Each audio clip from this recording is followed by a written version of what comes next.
Okay, so what's this video about?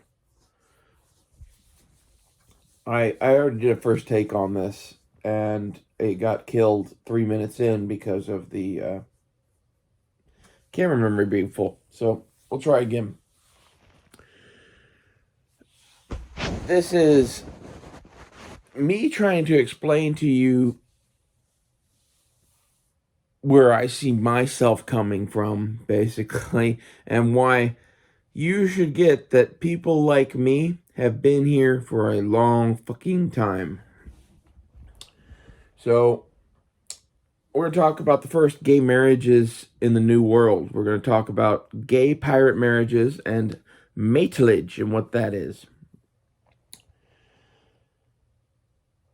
So, the way, like, the Pilgrims went to fucking Plymouth and the King's men went to Jamestown and various other things, there were a whole bunch of French and English people that ended up basically going to the Caribbean because they wanted to go explore the New World. They ended up going south, and once they were down there in that area, they needed to protect themselves against the Spanish.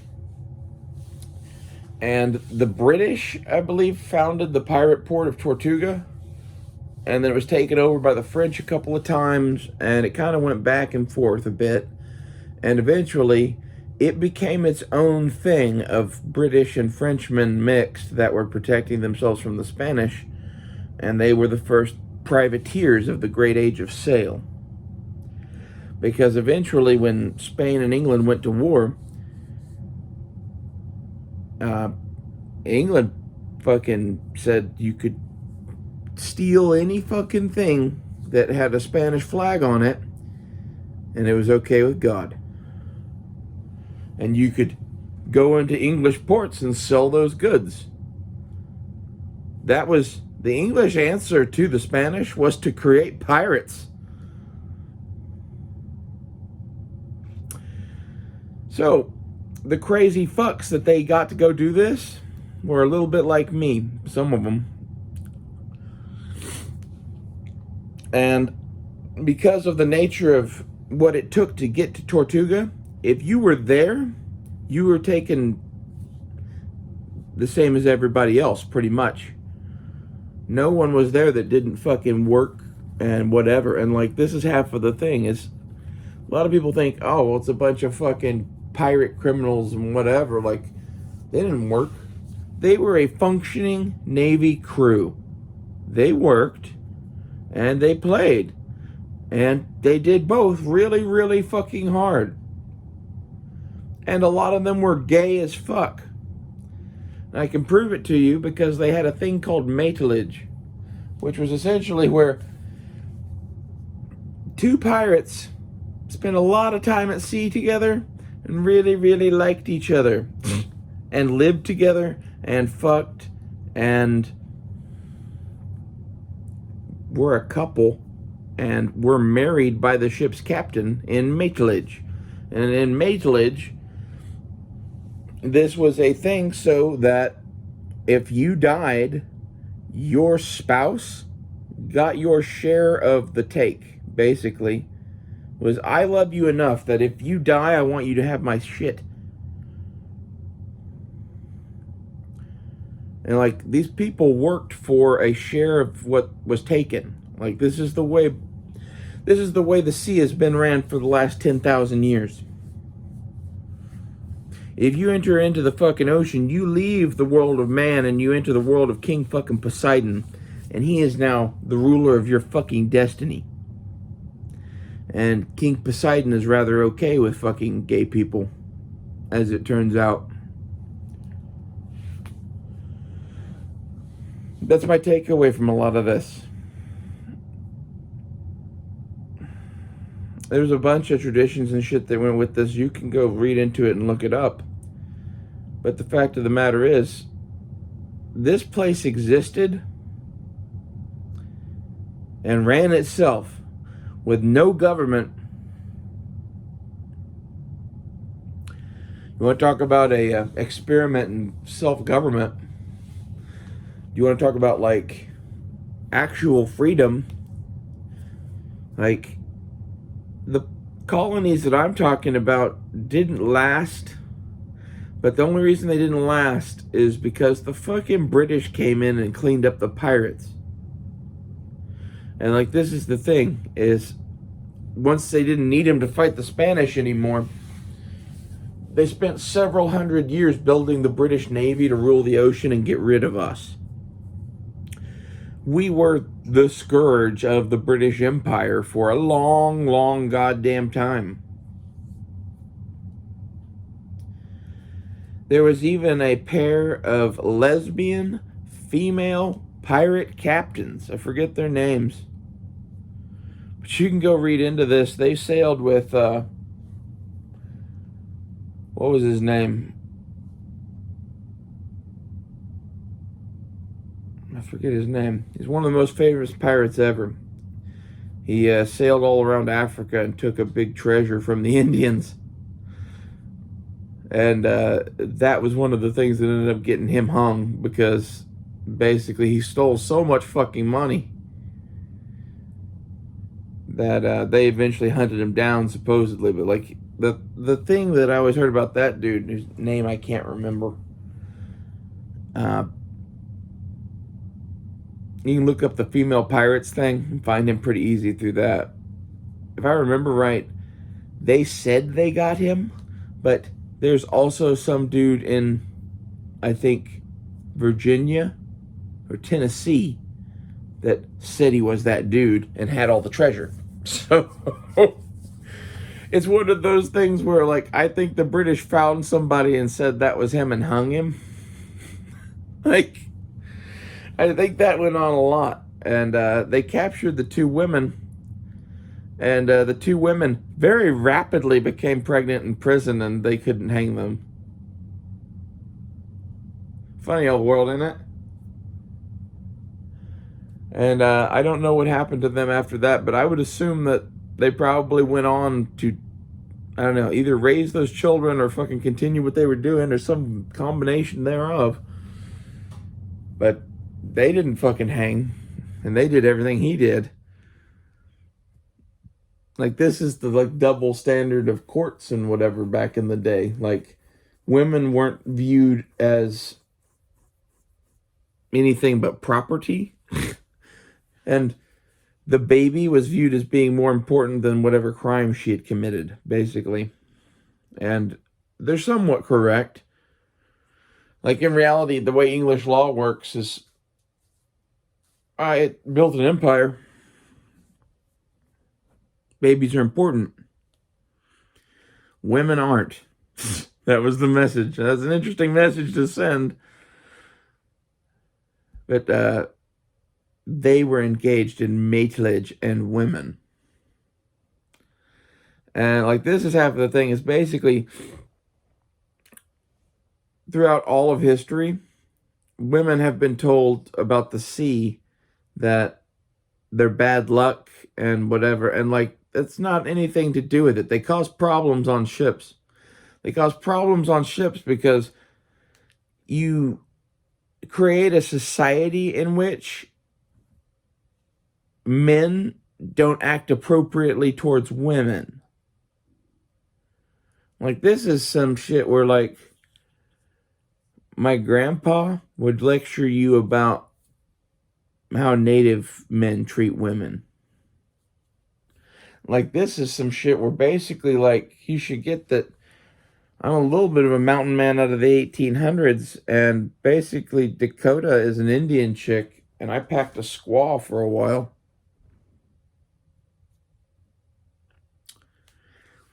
That's how I treated her. And she loved every fucking minute of it. And, like, how do you treat a squaw? This is, you know,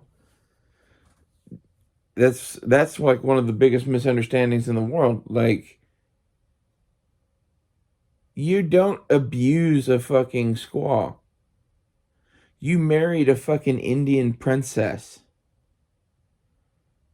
who will literally do anything that you say pretty much within reason. If you say crazy shit, she might shoot you.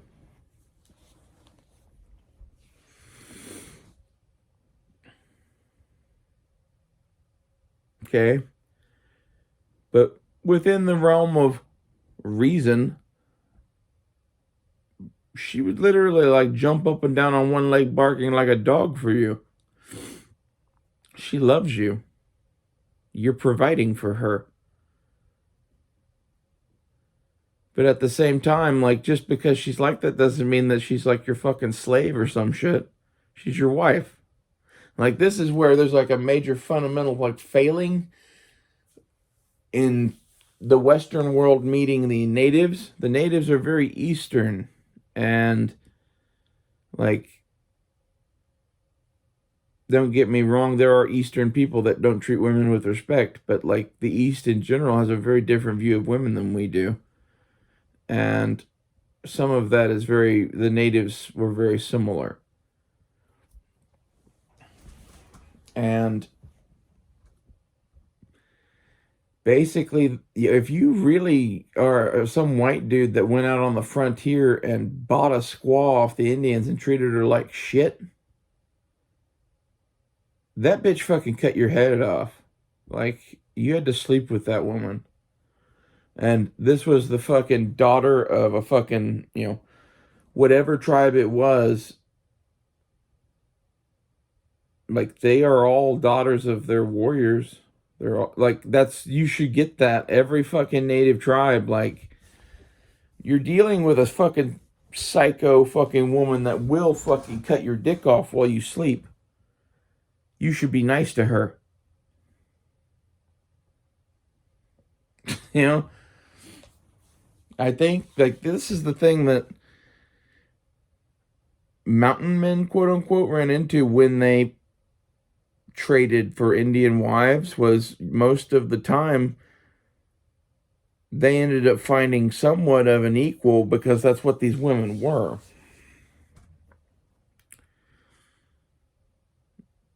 Like, that's why so many of them ended up getting traded off at fucking rendezvous and shit. Which, a rendezvous is where a bunch of mountain men get together in the woods and trade. Fun time.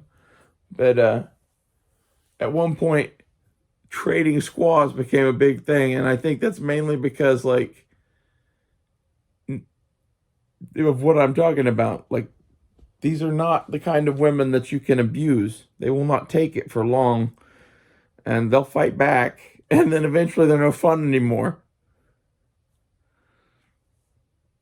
It's crazy.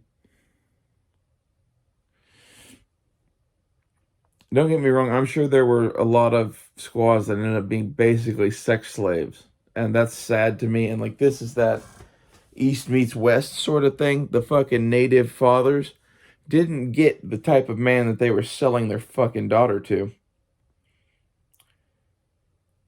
They wouldn't have done it had they known that. In fact, it's one of those things that if I fucking rode them into that dude's camp and they saw what he was doing to his fucking daughter, he might just fucking take your scalp while you're alive. It's a very bad way to die.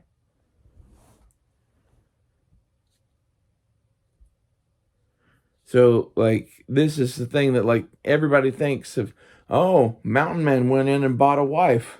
Mountain man went in and bought a fucking responsibility to a family to be able to live in an area. Basically. Like, this is some of in the woods alone, having a woman is nice. These people have women. Maybe they'll sell me one of their women. Slash, at the same time, it's a hell of a lot easier to live in one of these areas if these people aren't trying to kill you the whole time. And if you marry one of the daughters of the tribe, that's a good way not to get shot at anymore. And like, this is some of the, like, these dudes were like tactical anthropologists. They understood the people that they were interacting with at a level that the U.S. Army, the British Empire, and anybody else that ever fucking went in there never fucking got. You know, it's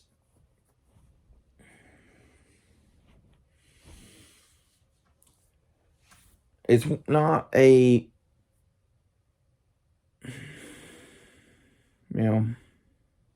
it's not a common thing to think on the level of the people that you're fucking talking to when you are so different. And the thing is, the fucking crazy ass Scotsman that went to fucking America to live on the back of a horse with a flintlock, and the natives, they weren't that different. The King of England and his empire and them were considerably different. These men lived outside of that empire. I think that's why they did so well here. Like, this is America in a nutshell. Right?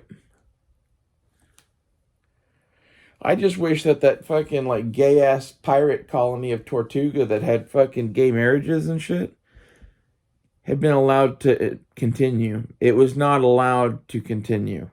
I don't know where it would end up. It's an experiment. America is an experiment in self-government. Tortuga was an experiment in self-government. A lot of people have this idea of what Tortuga looked like, and, like, I imagine there were some parts of it that you probably didn't want to walk down at night.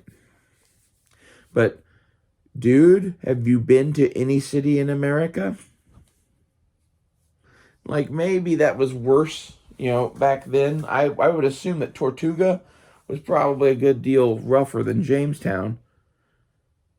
But just because it wasn't, like, where you would bring small children today, that's no comment on whether or not it was a good society or not.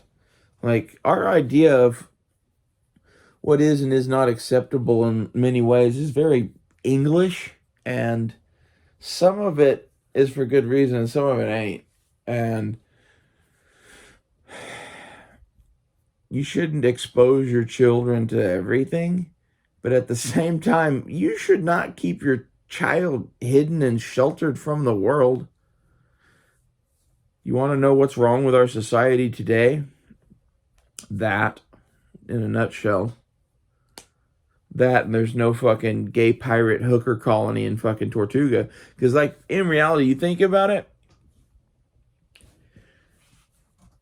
who is it that would start a fucking colony to live in? It's not the pirates. It's the hookers that they bang. So, the gay pirate colony of Tortuga.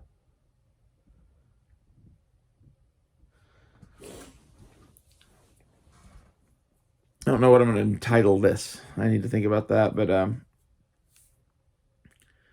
the other thing with this is, why did the British hate this so much? So they stomped it out. As soon as they were done using these pirates to fight the Spanish Empire, as I don't remember if I talked about this or not. I did in the first 3 minutes that I lost, but basically, the whole idea of pirates in the 1700s, the glorious age of sail, is a creation of the British, basically, to fight the Spanish Navy with privateers. And then, as soon as they were done fighting the Spanish, they canceled all their fucking contracts instantly. Left, pirates with no jobs.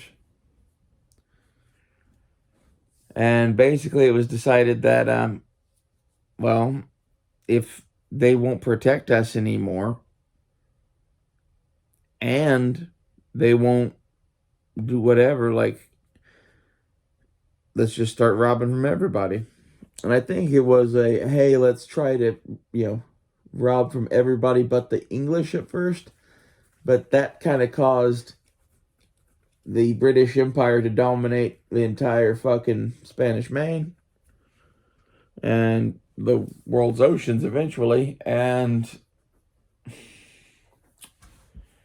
Yeah, that was probably a mistake.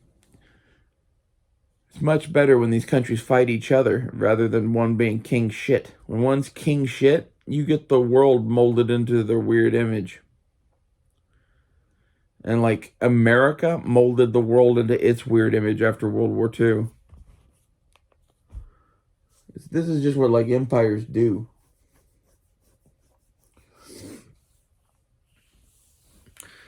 They stomped out Tortuga pretty hardcore. And the reason that I would say they did is because it was a competing society slash empire forming in the Caribbean that it didn't seem like much, but they were like the second largest navy in the world. You know, you can go read about what some of these dudes did, the Buccaneers. Buccaneers get called that because they were paid $1 for every ear they fucking brought back. Like, this is where the tradition of wearing fucking human ears on necklaces comes from. Probably a few places before that, but like in modern times, this is the place it gets traced back to first.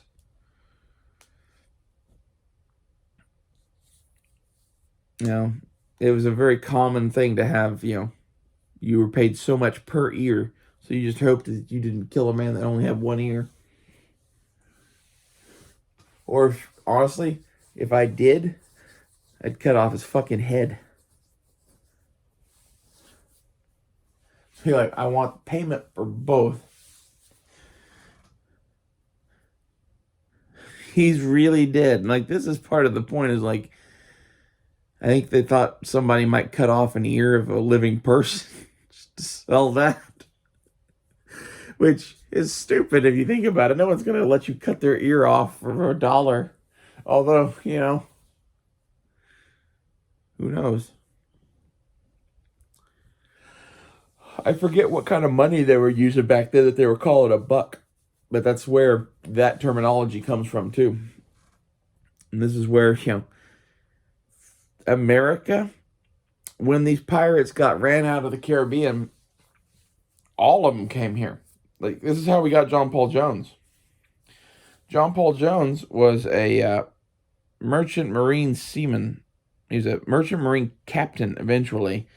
And he was on Haiti, I think it was. And there was a disagreement about whether his men should be paid at the end of the trip or have half of their pay now, which he couldn't afford to pay them or whatever. And there was a mutiny led by one of the Haitians that, well, John Paul Jones shot him in the fucking head, if I remember right, or ran him through the saber, one or the other. And was being accused of murder by his family in Haiti and was going to be put in front of a court filled with fucking Haitians.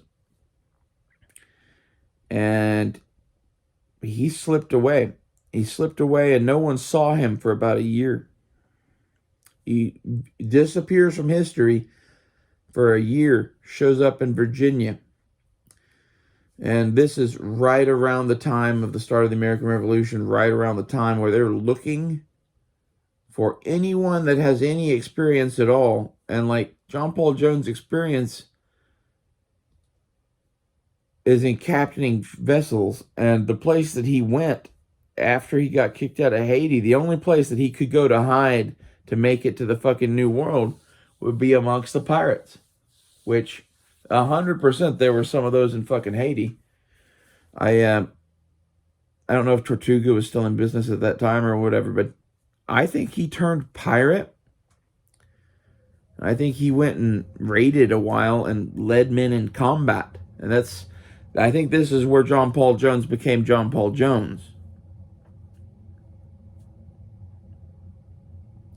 Which, if you want a fun story, like,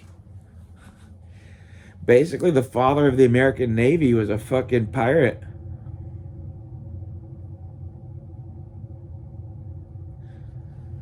And he fought like it. Like, that was a man that literally would run his ship into your ship, lock them together, and be like, I don't care if we both sink. I'm here to steal your ship. The ship that I came in on is important to me, but I hope you don't sink it. If you do, I'm going to make your death very, very painful as I steal your boat. That is the attitude that John Paul Jones went into naval warfare with. And I think the reason that he was thinking the way he was thinking in the American Navy was, we need ships. I barely got a commission. There's almost no boats. We need more boats. The English have really good warships. And the first thing they gave him was some sort of a sloop, and he came back with a bigger boat.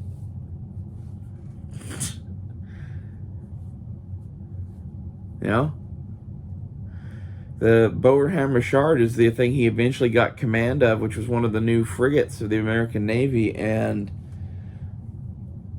he went and started raiding English towns in England. Which, to be honest, this is the way. They picked a fight in America. Why on earth would you let the English fight you on your own soil? I think this is the sales pitch. If I were him standing before Congress back then, it would be, I'm a fucking pirate. I am here helping you because I'm a fucking pirate, and I want someplace to not be a pirate. The best thing that I could do for you is to go be a pirate for you. So let me go do it.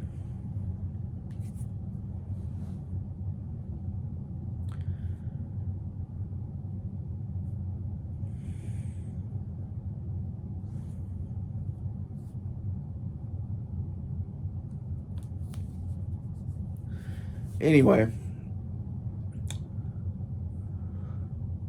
these are my thoughts on gay pirate marriage. See you guys later.